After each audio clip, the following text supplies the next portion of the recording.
Hello and welcome to EV Focus Now. I thank you all for tuning in to this episode.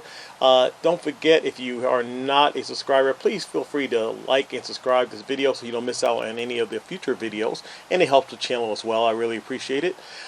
Today we're going to talk about charging curve versus larger batteries, as more and more manufacturers are producing electric vehicles out there, which is great.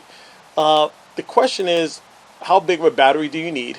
How big of a battery is necessary for everyday, travel, and then long distance travel, or just to make the car like an ICE vehicle? Look, I don't have to worry about if I have enough gas to go where I need to go today, or if I need to take a long distance trip, I have enough gas to make any trip. I just fill up and go if I use 40 miles, or if I use 240 miles. So getting that education and that feeling about electric vehicles has been very difficult. So we're seeing more and more manufacturers come out with electric vehicles, and the average battery size I'm seeing is 77 kilowatts, roughly, right around that range.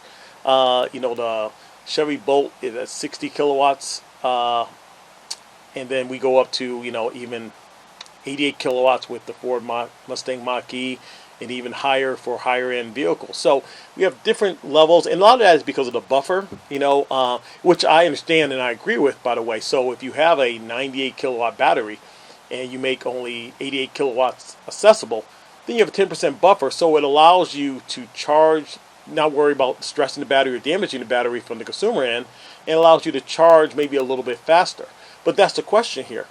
Is having a bigger battery, which is great, but it's going to cost more money and make the car more expensive, good, versus just having a smaller battery? Let's say you had a 60 kilowatt battery, less expensive, but the charging curve of that battery is really good. And what I mean by that is, let's say a vehicle was able to charge at 150 kilowatts max, but at 5%, let's say the vehicle was, drove the vehicle down to 5% and you plugged it into a 150 kilowatt charger.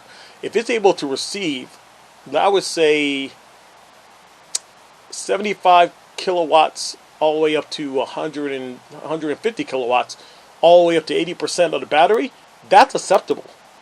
That means that, hey, you know what, I'm able to charge faster. I don't have a bigger battery, but I'm able to recharge that battery faster. So I may have a 60 kilowatt battery, but I'm able to recharge it to 80% in 20 minutes or 15 minutes or whatever it may be, depending on the charging curve. So the charging curve is higher, where it's holding 100 kilowatts or 110 kilowatts all the way up to 80%. Much like the Audi e-tron does, and even the Porsche Taycan E, that I watched some videos of out of spec motoring with Kyle Connor.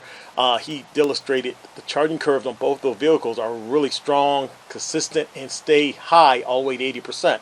So if you have that, do you really need a larger battery? Probably not.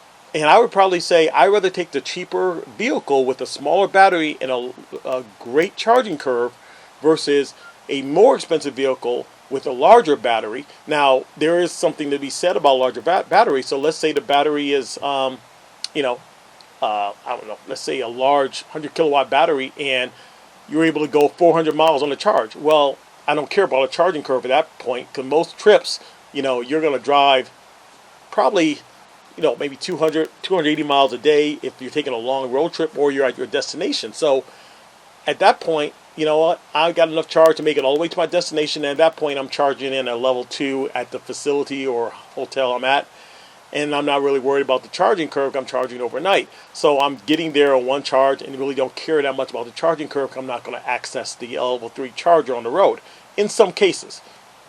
Obviously, if it's a longer trip where you're driving more than 280 miles a day, which is, maybe 300 miles, highly unlikely, but some people can do it, then, of course, all right, then the charging curve might matter. But even with that big of a battery, the charging curve is going to be high, at least to 50%, and 50% of a 400 mile battery is 200 miles. So you're going to be, able to regen 200 miles, get 200 miles back right away, probably within 20 minutes, with that big of a battery, and then you go on your way. So then it's a matter of just cost. Do I want to pay more for that bigger battery?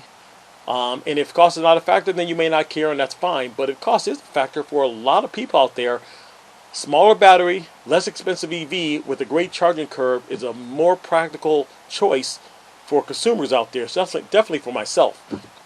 I would definitely be fine with that because charge, as we are seeing, the infrastructure is getting so much better out there. It's charging stations are going up everywhere. Level 3s, even level 2s at your hotels and rest stops and Starbucks. So again, as we go further and further, I think the argument tends to go towards better charging curve than bigger battery. So that's the way I'm looking at this. Tell me what you think in the comment section below. Do you believe having a larger battery is better or a better charging curve? I'd like to know what your opinions are. Thank you for watching. And don't forget to take a look at my Aptera referral code below if you are looking at the newest EV out there. I don't know if I would call it a car, but I would call it an electric vehicle for sure. Aptera is something to look at. Put $100 down to reserve your place if you decide to go forward, or if you don't, you're in place. You have one in line reserved for you. So take a look at Aptera.com, see what you think. Use my referral code below, and you can get in line and maybe drive the future as it comes out later this year. Thank you so much for watching, and when it comes to EVs, remain focused. Bye bye.